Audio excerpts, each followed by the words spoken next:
안녕하세요. 이런 사연은 처음 보내봐서 어떻게 운을 떼어야 할지 고민이 많이 되네요.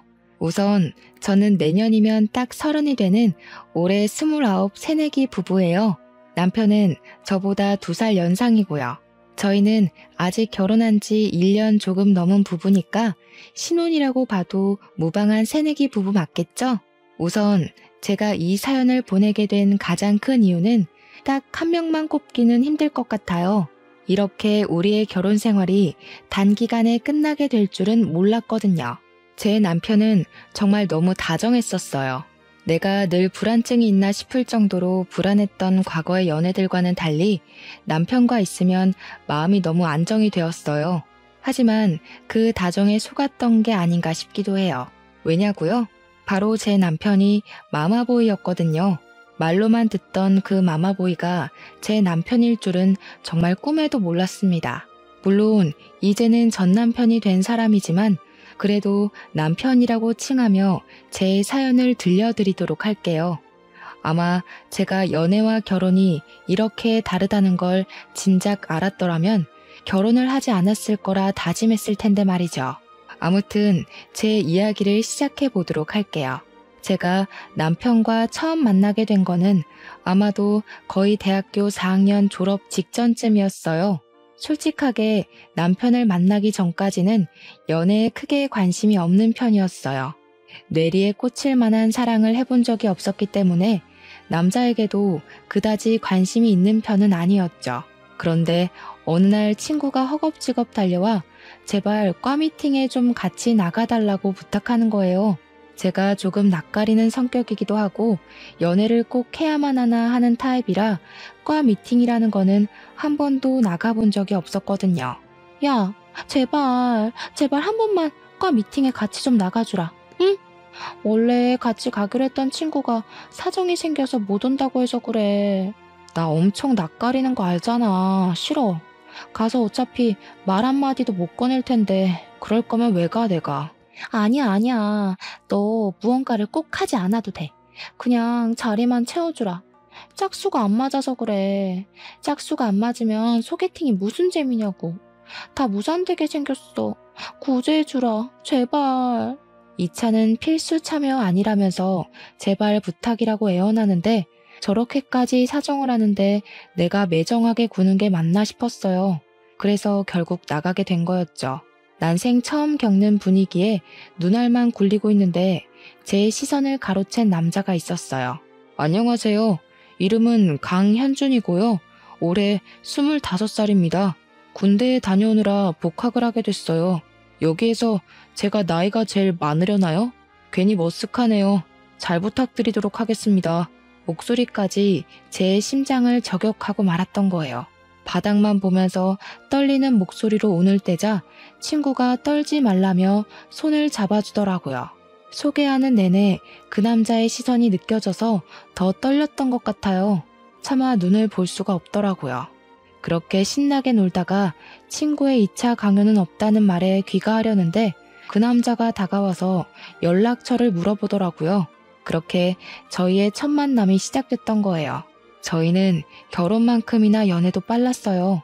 한 달 정도 연락을 주고받고 연애를 하게 됐고 처음에는 미영씨, 현준씨라고 칭하던 호칭도 자기야 혹은 여보로 바뀔 무렵 청혼을 하더라고요.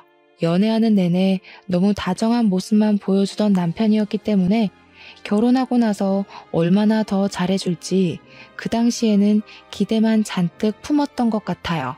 그렇게 저희는 순조롭게 상견례 날짜까지 정하게 됐어요. 남편은 저희 부모님이 혹시나 자기 아버지가 일부러 안 나오신 줄 알고 오해하실까 걱정이 됐는지 아버지는 어릴 때 돌아가셨다고 미리 알려줘서 부모님께도 말씀드렸어요. 저희는 그렇게 상견례를 하게 됐죠. 처음 뵌 시어머니는 저를 너무 예뻐해 주셨고 이래서 남자친구가 이렇게 다정하고 사랑이 많은 건가 하는 생각까지 들 정도였죠. 결혼을 준비할 때 집은 어떻게 해야 하나 고민하는데 시어머니께서 집을 해주시겠다고 하시더군요. 저는 요즘 집값이 하늘을 치솟다 보니 모아놓은 돈으로는 어림도 없어서 걱정이 많았는데 참 다행이다 싶기도 하고 너무 감사한 마음이 들었어요. 다만 조건이 하나 붙었습니다. 바로 카드키가 2개가 나오는데 시어머니께서 하나는 본인을 달라고 요구하시더라고요. 어떻게 해야 할지 고민했지만 남편은 자기가 비밀번호 누르고 들어오면 된다며 그냥 드리자고 하길래 저는 남편의 말을 들을 수밖에 없었어요. 그래서 하나는 제가, 하나는 시어머니가 가지고 있고 남편은 비밀번호를 누르고 들어와야 했죠. 처음 몇 개월은 문제가 될 게 하나도 없이 잘 지나갔었어요. 문제가 터진 거는 결혼 후 한 5개월 정도 지났을 때 그쯤이었어요. 저와 남편은 평소에도 궁합이 좋았지만 속궁합도 꽤 좋은 편이었거든요. 그래서 자주 하고는 했어요.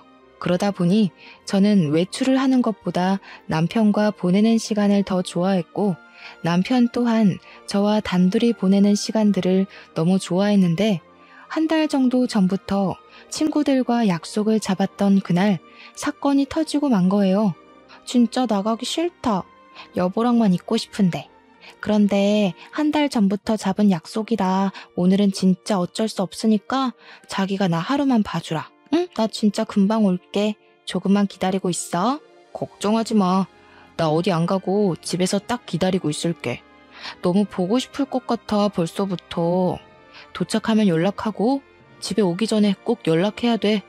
혹시라도 취하면 데리러 갈 테니까 말하고. 그렇게 저는 남편과 인사를 나누고 친구들을 만나러 외출을 했죠. 매번 남편과 시간을 보낸다며 친구들이 만나자는 말에도 미안하다는 말로 거절을 몇 번 했더니 친구들이 서운하다고 하는 바람에 잡게 된 약속이었어요. 그 약속에 나오지 않았다면 이 사연을 보낼 일도 없었을까 하는 생각까지 들기도 해요. 친구들과 신나게 놀고 집으로 귀가하기 전 남편이 집에 오기 전에 연락해달라던 게 떠올라서 남편에게 전화를 걸었어요. 똥강아지처럼 기다리고 있었는지 언제 오냐면서 보채길래 곧 갈 거라고 조금만 기다리라고 하고 끊었어요. 서둘러 가고 싶은 마음에 택시를 잡고 가는 중이었는데 갑자기 문자 한 통이 오는 거예요. 확인해보니 시어머니셨어요. 엄청 장문의 메시지가 왔길래 읽어봤는데 아직도 충격이 가시지를 않아요. 예, 아무리 시대가 변했다고 한들 이러는 거 아니다. 내가 내 아들을 어떻게 키웠는데 네가 내 아들을 이딴 식으로 대하니? 이런 수치심도 없는 년. 너는 하느님께 죄의식도 없니? 하느님께 사죄나 하거라. 나는 너를 그렇게 좋게 봤건만 네가 그렇게 천박한 년인 줄은 몰랐다. 실망이구나.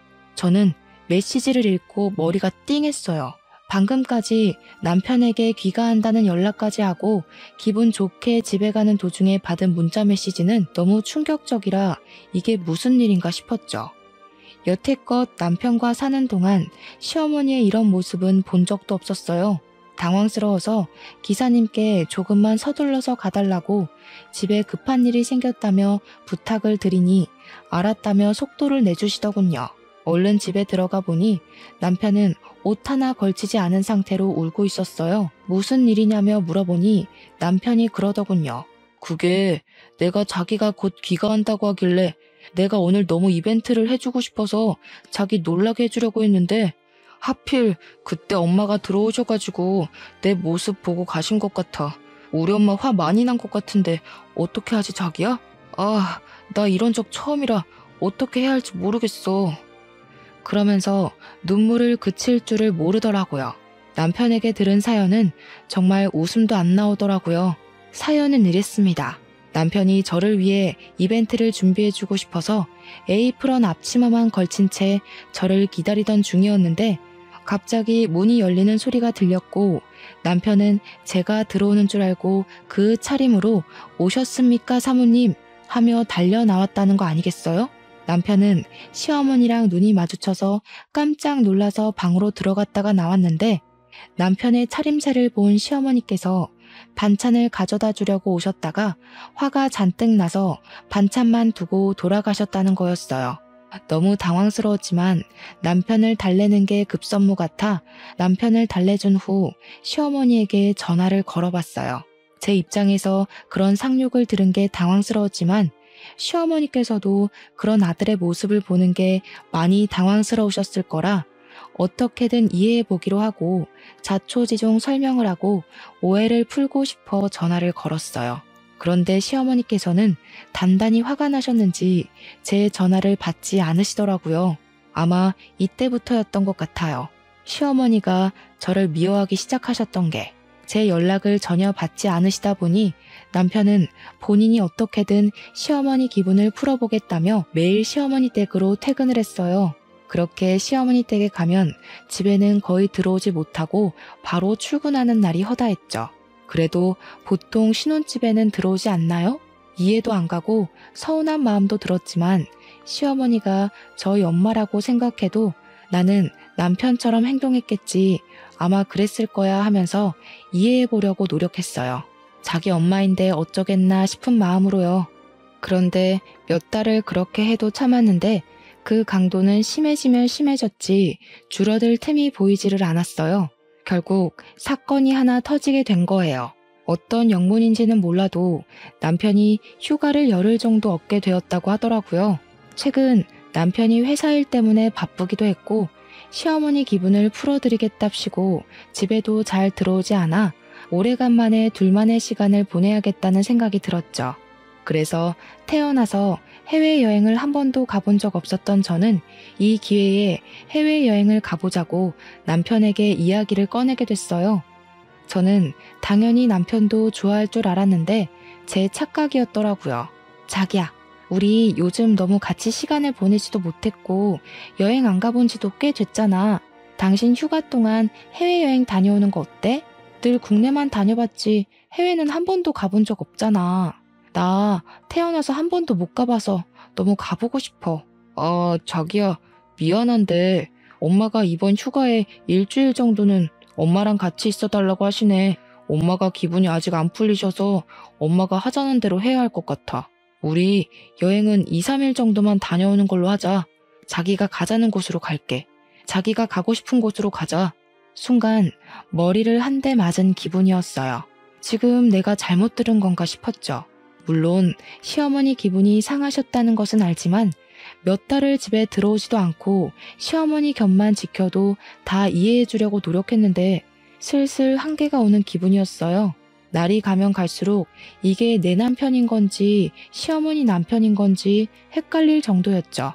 결혼 초에는 저에게서 떨어질 줄 모르던 남편은 저랑 있는 시간보다는 시어머니와 보내는 시간이 더 많아졌고 저와 있는 시간이 예전에 비해 현저히 줄어드는 게 확 느껴질 정도였어요. 쉬는 날 시어머니네 가는 날이면 늘 주말 내내 자고 오기 일쑤였기 때문에 신혼집으로 귀가하는 거는 기대조차 하지 말아야 했고요. 그렇게 주말에는 늘 혼자 자야만 했어요. 남들이 연애를 해도 외롭다고 하는 감정이 이런 감정인 걸까 하는 생각까지 들더라고요. 너무 속상해서 혼자 울면서 잠든 나날들이 얼마나 많은지 몰라요. 결국 참다 속이 터진 저는 남편에게 전화를 했어요. 도대체 집에는 언제 들어올 생각이야? 집에 들어올 생각은 있어? 벌써 한 달도 넘었어. 이 정도 기다려줬으면 꽤 많이 오래 잘 참고 기다려준 거 아니야? 더 기다려야 해. 당신은 나랑 결혼한 거야? 어머님이랑 결혼한 거야? 제발 하나만 해. 아니, 당연히 자기지. 무슨 말을 그런 식으로 하냐? 같이 못 있어줘서 서운한 거는 알겠는데 말이 좀 심하다. 우리 엄마한테는 나뿐이잖아. 이것도 이해 못해줘? 알아요. 결혼 전에 시아버지가 돌아가셨다고 해서 시어머니와 서로 많이 의지했겠거니 예상은 했지만 제가 생각했던 것보다 더 시어머니와 더 애틋한 것 같았어요. 하지만 그거는 결혼 전에나 그런 거잖아요. 애기도 낳아야 하고 한 가족의 가장인데 이런 식으로 굴면 안 되는 거잖아요. 제가 생각해도 나냐 어머님이냐 하는 질문은 제법 많이 유치했다는 것 알아요. 하지만 더는 참을 수 없었고 이런 유치한 질문까지 하게 만드는 남편도 열받았지만 남편의 대답에 더 화가 나고 말았죠. 세상에 가스라이팅도 이런 가스라이팅이 없었어요. 그렇게 한없이 다정하기만 하던 제 남편도 사라지고 한없이 저를 예뻐해 주셨던 시어머니도 안 계셨죠. 제 잘못도 아닌데 시어머니는 제가 어찌나 미우셨는지 그때부터 시월드가 시작됐어요. 평소에는 열쇠를 가지고 계셔도 늘 미리 연락을 주고 오시거나 초인종을 누른다거나 하셨는데 이제는 그런 기본적인 매너는 챙기기도 싫으신 듯 무단으로 열고 들어오시는 것은 기본이었어요. 그때부터 시어머니가 오실 때마다 늘 긴장이 됐어요. 예, 너는 집 꼬락서니가 이게 뭐니? 이 먼지 좀 봐. 이러니까 우리 현준이가 집에 가기 싫다고 그러지. 밥은 있니? 아이고, 이게 다 며칠이나 묵힌 거니? 반찬도 없지? 냉장고 정리는 또 왜 이렇게 안 하니? 으이그, 아주 네가 그러고도 여자니? 늘 이런 식으로 자꾸만 혼을 내시고 잔소리를 하기 일쑤였어요. 처음에는 솔직히 너무 긴장도 되고 무서워서 그저 죄송합니다, 죄송합니다 하기만 바빴어요. 그런데 가만히 듣고 있으니 황당하더라고요. 남편이 집에 가기 싫다고 한 게 아니라 본인이 안 놔주신 거면서 웃음도 안 나오더군요. 대충 다시 청소했다 싶어 조금이라도 쉬려고 하면 시어머니는 다시 저를 부르시고는 했어요. 얘야, 저녁 먹을 시간 됐다. 얼른 상 차려라. 아, 냉장고에 먹을 것도 없던데 장부터 봐야 하는 것 아니니?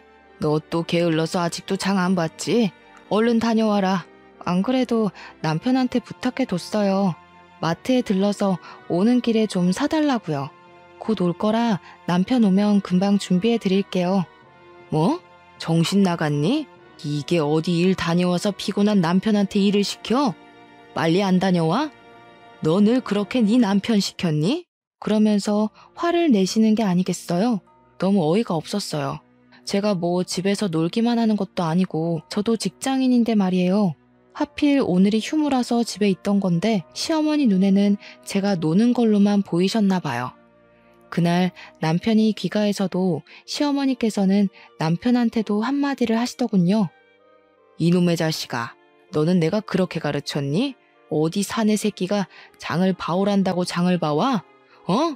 그런 거는 남자가 하는 게 아니야. 요즘 세상이 어떤 세상인데 이런 차별을 겪어야 하나 싶어 너무 서러웠어요. 그래도 꾹 참고 요리해서 밥상 혼자 다 차리고 시어머니를 부르면 음식만큼은 좀 칭찬해 주실 줄 알고 살짝 기대했어요. 평소 엄마한테 배웠던 것도 있고 남편도 제 음식만큼은 맛있다고 해줬었거든요. 하지만 시어머니에게 낙인이 찍힌 저에게는 그저 꿈이었죠. 예, 너는 지금 이거를 먹으라고 만든 거니? 국은 짜고 얘는 싱겁고 쟤는 왜 이렇게 매워? 간이 하나도 안 맞네 하나도. 여태껏 이런 거를 만들어서 애 먹이고 살았던 거야? 너는 이거를 말도 안 해주고 뭐 했니? 나는 맛있기만 한데. 진짜 맛있어서 뭐라고 안 한 거야. 괜찮은데 왜 그래?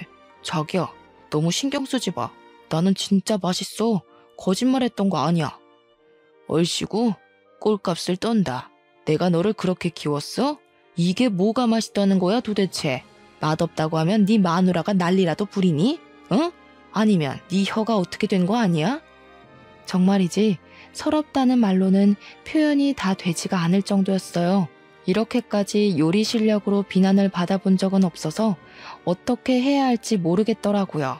그래도 시어머니니 어쩔 수 없이 죄송하다고 하고 밥상을 치워버렸죠. 하지만 그것도 못마땅스러우셨나 봐요. 아니, 지금 시어머니랑 제 남편 밥도 다 안 먹었는데 밥상 치우는 꼬락서니 봐라. 도대체 뭘 배운 거야? 왜 이렇게 버르장머리가 없니? 싸가지하고는.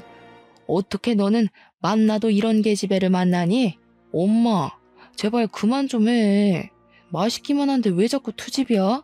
엄마가 맛없다고 뭐라 하니까 치우는 거잖아. 먹을 거야? 안 먹을 거잖아. 먹을 거면 왜 뭐라고 한 건데? 그냥 얌전히 먹으면 좋잖아. 남편 아니었으면 저는 정말 못 버틸 수도 있었겠다 싶었어요. 이 끝도 없는 트집이 그렇게나 밉더라고요. 그래도 이때까지는 남편이 제 편을 들어줘서 어떻게든 버틸 수 있었어요. 하지만 시어머니의 시월드는 여기에서 끝나지 않았죠. 꾸준히 저를 본인의 집에 부르시고는 했어요. 요리를 다시 가르쳐야겠다는 핑계로요. 간이 이게 뭐니? 다시 만들어라. 아니 나이가 몇 살인데 요리를 이렇게까지 못할 수가 있어? 심각하다 정말. 너 같은 애를 시집 보낼 생각을 한 너희 부모님이 대단하시고 좋다고 냉큼 시집 온 너도 대단하다. 저에게 뭐라고 하시는 것까지는 어떻게든 참았지만 부모님 욕에는 너무 서러워서 눈물이 다 나왔어요. 시어머니께서는 내가 뭐라고 했다고 우냐면서 뭐라 하셨지만 한 번 흐르는 눈물은 멈출 줄을 몰랐죠. 어머니, 저도 잘하고 싶어요. 그래도 나름 엄마한테 요리도 배워서 왔고 친구들도 다들 요리 잘한다고 해줬었고 남편도 맛있기만 하다고 하는데 괜히 너무 트집을 잡는 거 아니세요?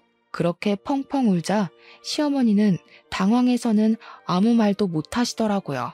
하지만 그게 다일 줄 알았던 거는 제 착각이었고 시어머니는 저에게 청소까지 시키셨어요. 너희 집 청소 상태가 말이 아니더라. 어디 청소해봐라. 도대체 어떤 식으로 청소를 하길래 집안 꼬락서니가 그 모양 그 꼬락서니인지 내가 직접 봐야겠다. 그러면서 제가 청소를 할 때마다 하나씩 다 트집을 잡기 시작하셨어요. 그래도 여기까지는 약과였다고 생각해요.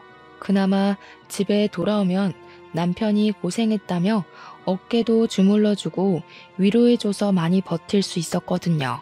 하지만 남편이 조금씩 변하고 있는 게 느껴졌어요. 저와 단둘이 상의해야 할 일이 생겨도 늘 저에게는 말도 없이 시어머니와 상의하고 결정을 이미 내린 후 저에게는 마치 통보하듯이 알리는 거는 기본이었고 매번 시어머니에게 용돈을 드리길래 저도 친정에 용돈 좀 드리고 싶다고 말이라도 꺼내면 바로 시어머니에게 전화를 하더라고요. 엄마, 우리 자기가 장모님께 용돈 좀 드리고 싶다는데 드려도 될까? 그냥 엄마한테 주는 만큼만 드려도 되잖아. 우리 자기도 효도하고 싶은 것 같은데 허락해 줄 거야? 이런 식으로 물어보더라고요. 본인은 나한테 물어보지도 않고 시어머니에게 용돈을 드린 거면서 제 친정에 용돈 드리고 싶다니까 왜 시어머니에게 그거를 물어보고 있느냐고요. 당연히 시어머니는 안 된다고 하셨죠. 그날은 남편과 정말 대판 싸운 것 같아요. 너는 도대체 누구 편이냐면서요. 진짜 문제가 터진 거는 명절이었어요. 결혼하고 처음 맞이하는 명절에 저도 오랜만에 부모님을 뵐 생각에 잔뜩 들떠 있었는데요. 시댁에 먼저 가서 인사를 드리는데 시어머니께서는 피곤하다는 것을 이유로 저에게 일을 다 떠맡기고는 누워서 쉬고만 계셨어요. 물론 일도 저 혼자 다 해야만 했고요. 그래도 이것만 다 해놓으면 엄마를 보러 갈 수 있다는 생각으로 조금만 참자, 조금만 버티자, 이것만 하고 집에 가자 하며 연보를 외우듯이 속으로 중얼거리면서 했죠. 더 서운했던 거는 남편이었어요. 평소라면 제 편에서 같이 도와줬을 남편이 시어머니 눈치를 보느라 시어머니 옆에서 누워만 있더라고요. 그래도 어떻게든 다 끝내고 나서야 드디어 친정에 갈 수 있다는 생각에 안도의 한숨을 내쉬었습니다. 어머니, 저 이제 친정에도 인사를 좀 드리러 다녀오고 싶은데요. 슬슬 일어나 봐도 될까요? 친정 부모님 뵌 지도 오래됐고 해서 좀 뵈러 가고 싶어요. 요즘 바빠서 통 못 배웠거든요. 네가 드디어 정신 나갔구나. 어디 결혼한 여자가 시댁을 버리고 친정에 갈 생각을 해. 나 때에는 그런 거는 상상도 못했다. 허튼 수작 부리지 말고 얌전히 설거지까지 다 해놓고 가라. 하지만 물거품이 되었죠. 시어머니는 저를 놓아줄 생각이 없으시더라고요. 하라는 것도 다 했는데 이렇게까지 억지로 안 놓아주실 줄은 몰랐던 거예요. 그래서 남편에게 가서 말했죠. 오늘 친정에 간다고 부모님한테 다 말씀을 드려놔서 부모님도 잔뜩 기대하고 계시는데 어떡해. 어머니가 허락을 안 해주시잖아. 자기가 잘 말씀 좀 드려봐, 응? 아, 요즘 내가 자기 편만 든다고 엄마도 잔뜩 삐치고 화나셔서 내 말을 안 들으셔. 진짜 미안해. 어쩔 수가 없겠다. 그냥 내년에 꼭 가겠다고 말씀드리고 내년에 더 맛있는 것도 사드리고 그러자. 남편에게도 너무 실망스러웠어요. 남편만큼은 제 편이라고 생각해서 여태 시어머니가 아무리 갈구셔도 다 참고 넘어갈 수 있었던 건데 남편마저 저에게 등을 돌린 것만 같은 기분이 들더라고요. 배신감도 드는 것 같았어요. 여태껏 우리 친정에는 신경 한 번도 안 써주고 저는 시댁에만 용돈을 드리고 해도 다 이해하고 넘어가 줬는데 이게 뭔가 싶었어요. 당신 진짜 많이 변한 거 알아? 혹시 사랑도 식었니? 나랑 이혼하고 싶어서 그래? 나는 그래도 당신이 내 편이라고 생각해서 믿고 버틴 건데 오늘은 조금 많이 실망스럽다. 그러고는 울면서 밖으로 뛰쳐나왔어요. 남편이 꾸준히 전화를 걸었지만 일부러 받지도 않았어요. 그리고 바로 친정으로 가서 부모님께 하소연을 했죠. 부모님께서는 단단히 화가 나셔서는 당장 이혼하라고 네가 뭐가 아쉬워서 그런 취급을 당하면서 버티고 있었냐고 하시더라고요. 남편 하나 보면서 버텼지만 이제 내 편도 아닌 남편 때문에 더는 버틸 이유가 없겠다 싶어지니 친정 부모님 말씀에 저도 모르게 수긍을 하게 됐어요. 그래서 그날은 하룻밤 친정에서 부모님과 함께 자고 다음날 바로 일어나서 집으로 향했어요. 아침에 일어나서도 꾸준히 연락이 오더라고요. 사실 바로 말할까도 고민했는데 친정엄마가 당분간은 이혼하자는 이야기를 꺼내지 말라고 하시는 거예요. 이혼할 때에는 증거가 무조건 많이 있어야 좋은 거라면서 변호사 선임해 두고 있을 테니 몰래 증거물을 수집하고 있으라는 말에 저는 남편의 전화를 받고는 아무렇지도 않은 척 지금 집에 가는 중이라고 미안하다며 사과를 했죠. 그러자 남편이 많이 놀랐었는지 안도의 한숨을 내쉬며 알았다고 얼른 오라고만 하더라고요. 화를 낼 줄 알았는데 생각보다 차분한 말투에 남편이 다시 변했나 싶은 생각도 들었었죠. 그날 이후로 저는 차곡차곡 증거물을 수집하기 시작했어요. 그동안 남편은 변했었냐고 물어보신다면 아니요. 남편이 변했다면 어떻게 증거물을 모을 수 있었을까 싶어요.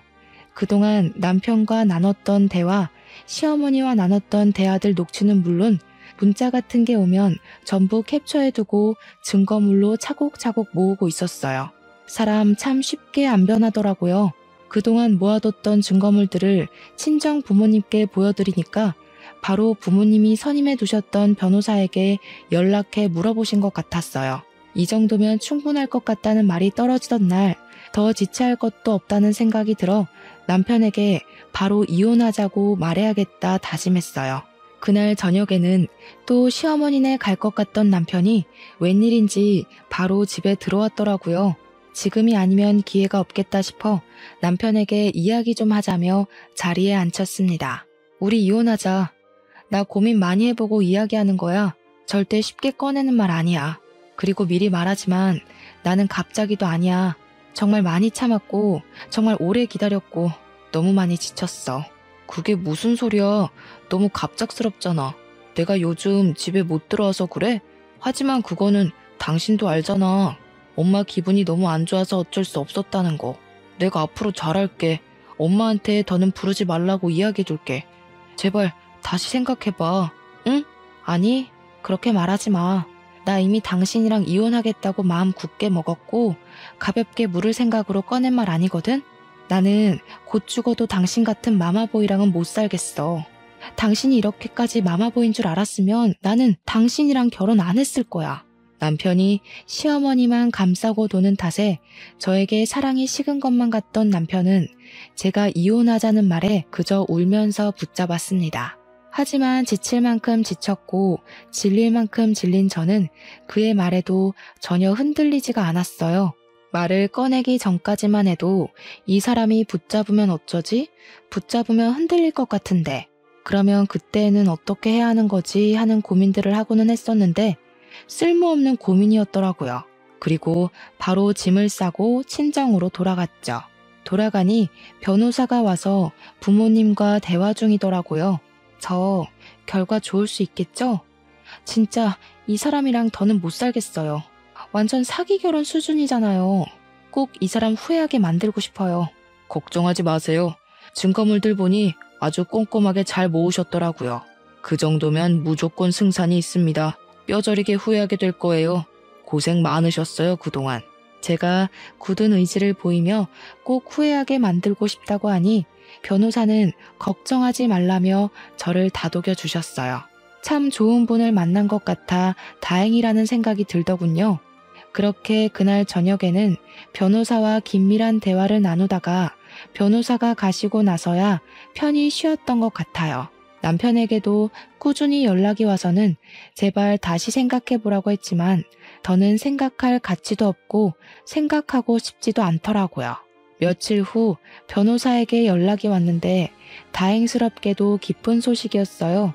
변호사의 말대로 저는 너무 고통받았다는 사실 또한 입증이 완료된 상태였고 재판부가 보기에도 이미 저희 부부는 답이 없다고 느껴진 것 같았어요. 원하는 대로 이혼을 하게 됐습니다. 그리고 변호사가 재산 분할 신청도 가능하다고 알려주신 덕분에 재산 분할 신청도 했었는데요. 다른 사람들의 사례를 보면 시어머니와 직접적인 고부 갈등은 아니어서 20%도 안 되게 받았다고 하던데 저는 시어머니께서 툭하면 집에 찾아와서 스트레스를 주시고 명절에도 혼자 일 다 하게 하면서 친정에도 못 가게 막으시고 본인 집 청소까지 시키는 둥 말 그대로 시월드가 뭔지 보여주셨고 남편 또한 시어머니께서 저를 괴롭히는 것을 뻔히 보면서 방관했기에 재판부가 보기에도 너무 악의적이라 느껴지고 답답하셨던 모양이에요. 결국 재산 분할 비율 40% 가까이 받게 되었네요. 변호사가 말하기로는 악의적으로 저에게 부당한 대우를 저지른 시어머니에게 또 따로 위자료 청구가 가능하다길래 이 악물고 버티면서 수집했던 증거들을 위자료 청구 소송까지 해내며 결국 2천만 원까지 받아내는 데에 성공했습니다. 그들에게 뜯어낼 만큼 다 뜯어낸 것 같아요. 어떻게 보면 제가 나쁜 사람처럼 보일 수도 있겠지만 그만큼 정신적 고통도 심했기에 재판부에서도 인정해준 게 아닐까 싶어요. 그저 그렇게 해피엔딩으로 끝날 줄 알았는데 제 착각이었어요. 그것도 거한 착각이요. 결과를 보고는 시어머니께서 어이가 없다는 듯 저를 찾아오셨습니다. 시어머니는 여전하시더라고요. 오랜만에 마주한 건데 인사도 생략하고 대뜸 화부터 내시더라고요. 너 정신 나갔어? 이게 어디 건방지게 감히 내 아들 재산까지 넘봐? 게다가 뭐? 위자료 청구? 지금 이게 말이니? 당장 취소하지 못해. 내 돈 당장 돌려줘 이 천벌 받을 년아. 오자마자 윽박을 지르시는데 마지막까지도 남편은 오지도 않고 시어머니가 혼자 오셨더라고요. 이 인간은 아직도 자기가 초등학생인 줄 아는 건지 너무 정이 떨어졌습니다. 결국 최대한 예의를 차리려고 노력했지만 다시는 보고 싶지 않은 마음에 예의고 뭐고 할 말은 해야겠다 싶더라고요. 어머님, 저 참을 만큼 참았어요. 어머님이 오해하셨던 그 상황도 제가 시킨 게 아니라 현준 씨가 이벤트를 해주겠다고 말도 없이 했던 일인데 왜 저한테 그러세요? 이게 어디 따박따박 말대꾸니? 누가 먼저 시작을 했든 그게 무슨 상관이야. 우리 애가 그딴 취향일 리가 없어. 다 사악한 네가 우리 애를 잘못 물들인 거지. 알겠니? 이 사탄 같은 계집애. 최대한 예의를 지키고 대우를 해드리려고 했는데 어머님은 정말 안 되겠네요. 지금 이러시는 것까지 증거물로 보내서 재산 더 뜯기고 싶으세요? 아마 저에게 되게 유리한 싸움이 될 것 같은데 원하신다면 어디 한번 해보세요. 더는 참고 있을 생각 추호도 없으니까요. 시어머니께서는 제 말에 할 말을 잃으셨는지 그저 건방진 것, 어떻게 저런 게 우리 집에 시집을 왔는지 모르겠다며 투덜거리시더군요. 그러더니 남편에게 전화를 걸어 빨리 여기 와보라고 이 계집애가 나한테 어떻게 굴고 있는지 아냐면서 소리를 지르시는데 무슨 시트콤이라도 찍는 줄 알았습니다. 도대체 제가 뭘 그렇게 잘못했냐고요. 시어머니는 저에 대한 오해를 풀 생각이 전혀 없으셨던 것 같아요. 저만 어떻게든 오해를 풀려고 노력했던 거였죠. 그리고 어머니, 착각하지 마세요. 제가 먼저 꼬신 게 아니라 어머니 아들이 먼저 저 꼬신 거예요.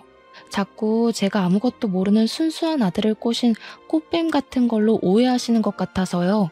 누가 먼저 꼬신 건데 아무것도 모르면서 저런 말을 뱉으시는 건지 영 기분이 상해서 이대로는 참을 수가 없겠다는 생각이 들어서 한마디 했더니 마치 분하다는 것처럼 씩씩거리며 돌아가시더군요.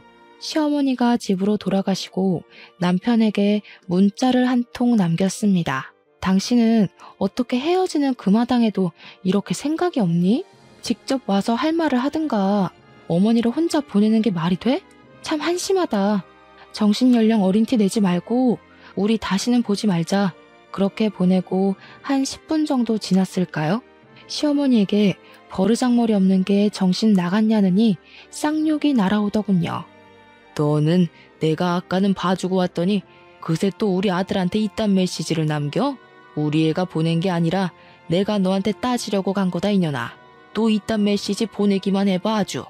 또 시어머니에게 제 문자를 보여주며 여기에 뭐라고 답장하냐고 물어봤을 게 뻔했죠. 그 인간은 안 봐도 비디오였어요.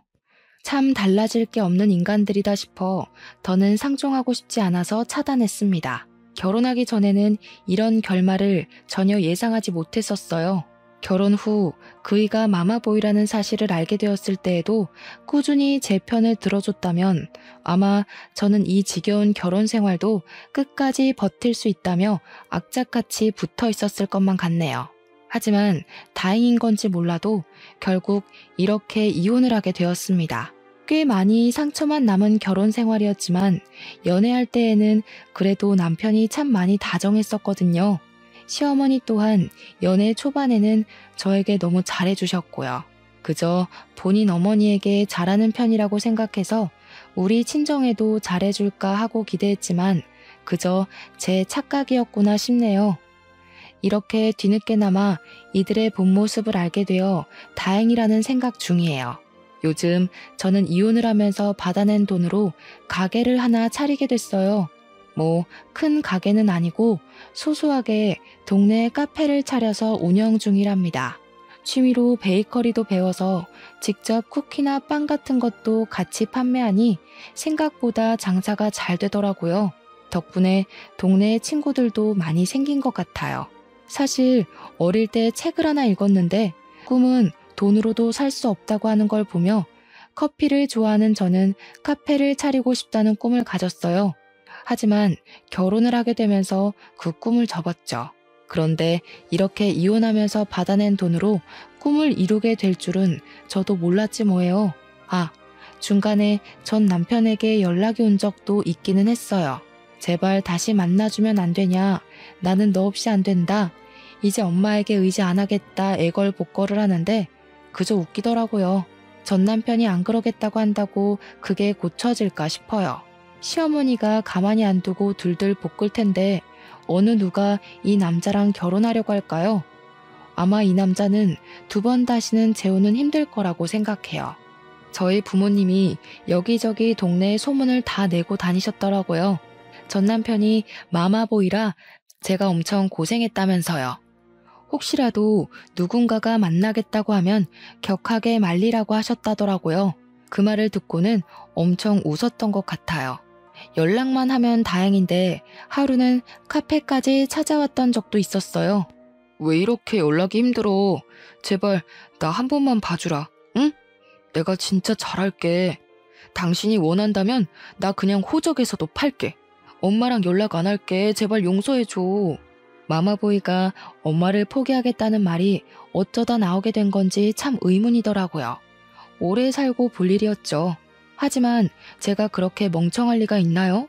이 남자가 고쳐져도 시어머니가 안 고쳐지실 텐데.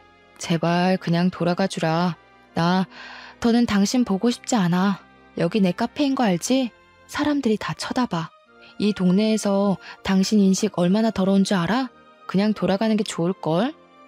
그 말과 동시에 주변 손님들이 다 일제히 저희를 쳐다보더라고요. 그 시선에 전 남편은 겁을 먹었는지 제발 다시 한 번만 생각해달라는 말과 함께 홀연히 나가버리더라고요. 감사의 마음을 담아 손님들에게 간식을 하나씩 나눠드리고 웃으면서 그렇게 끝낸 것 같아요. 이후로는 시어머니도 전 남편도 찾아오지 않았어요. 소식이 끊겨서 어떻게 됐는지도 모르겠고 알고 싶지도 않더라고요. 차라리 잘 된 거죠. 알고 싶지 않은 소식이 자꾸 들리는 것도 꽤 고통이라고 하더라고요. 이대로 평생 안 들렸으면 하는 바람이지만 이 이야기는 요즘 제법 제 안주로 많이 씹히고는 한답니다. 요즘 제 욕심은 별거 없습니다. 크게 욕심은 내지 않으려고요. 소소하게 벌면서 지금처럼만 생활고에 시달리지 않고 먹고 싶은 거 먹고 하고 싶은 거 하고 만나고 싶은 사람 만나면서 내 행복을 우선시하며 지내는 것. 그게 바로 요즘 제 목표랍니다. 행복이라는 게 따지고 보면 크게 뭐가 있는 거는 아니더라고요. 행복이라는 정의를 내리려고 하면 꽤 복잡하고 어려워 보이지만 어떻게 보면 또 단순한 거라서 불행하지 않으면 그것 또한 행복이라는 생각이 들기 시작했거든요. 제 마음속에서는 행복의 정의가 예전과는 참 많이 변한 것 같기는 해요. 무엇보다 제가 이 카페를 시작하면서 친구가 꽤 많이 생겼거든요. 그게 또 새로운 행복인 것 같아요. 어릴 때에는 친구가 많이 없어도 괜찮다 생각했는데 마음가짐이 달라지네요. 결혼, 그리고 이혼이 저를 제법 성숙하게 만든 것 같다는 생각이 들어요. 여러분은 마마보이? 부모님 잘 모시면 좋지. 우리 부모님도 잘 챙겨줄 것 같은데? 너무 착하잖아. 그런 가벼운 생각으로 만나지는 않으셨으면 좋겠어요. 저도 그런 마음으로 이 결혼을 하게 되었었던 거거든요. 자기 부모님에게도 잘하니 당연히 저희 부모님에게도 잘할 줄 알고 믿고 결혼한 건데 뒤통수 제대로 맞은 거죠. 늘 신중 또 신중하게 생각해 보시고 후회 없는 선택을 하셨으면 좋겠어요. 저처럼 상처받는 사람들이 더는 없었으면 좋겠다는 간절한 마음으로 이렇게 사연 보내봅니다. 세상의 모든 남자들이 아셨으면 좋겠어요. 결혼 생활이라는 거는 남편의 역할이 참 중요하다는 것을요. 저는 남편으로 인해 배로 상처를 받았고 마마보이는 본인 엄마에게 싫은 소리를 전혀 하지 못하더라고요. 혼자 극복해야 하는 상황은 내 마음에게 상처만 주는 일이니 꼭 잘 확인해보고 결혼하셨으면 합니다. 제 사연을 들어주셔서 너무 감사합니다. 모두 행복한 일들만 가득하시기를 바랄게요.